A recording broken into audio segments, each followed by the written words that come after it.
kun haala kanaani hiikadheetoo amma dhiqadhee jira.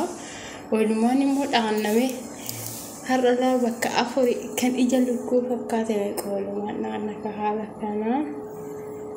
Fakkaatu akkanatti hin ta'amti mokkame shorbumaa dhawuu ilaalle bar.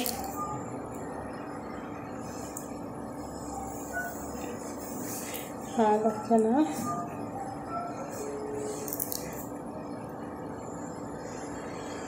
Ni qoodanneen booda kanatti ni goggofanna kanatti ni gongonanna. Haala kana qibaatii kana Itoophiyaatti itti fayyadamnaa ture. Qibaatii kana fidadhee kan jira. Haala kanaan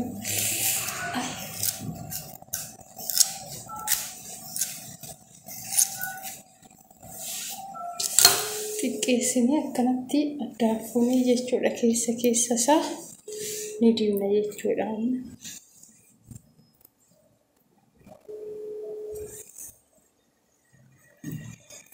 Haala kana itti gooneen booda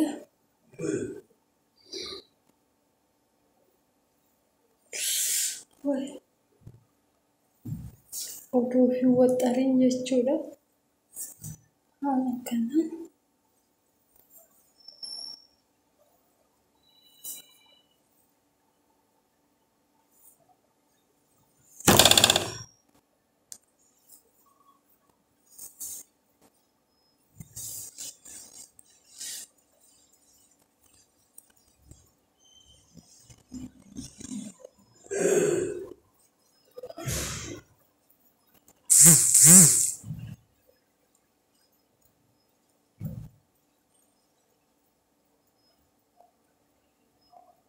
haala kanaan akkana jalaa hin caccabnetti ni dhaabna jechuudha.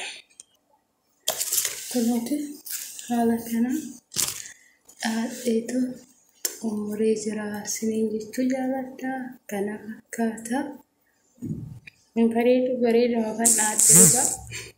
Gaafa Itoophiyaa galle koottaa isinii kan dhaabasiniin jira. Ana dabbasaa dhawurraa fadhee amma Ega biyya baanii turree jirra sila ta'eef dabbasaa dhawurraa fadhee kun haala kanaan dhaadhee jira. Isiniin jechuu jaalladha. Magataan kiyya garuu yeroo dhaate firee lama kana fakkaata. Isiniin jechuu jaalladha.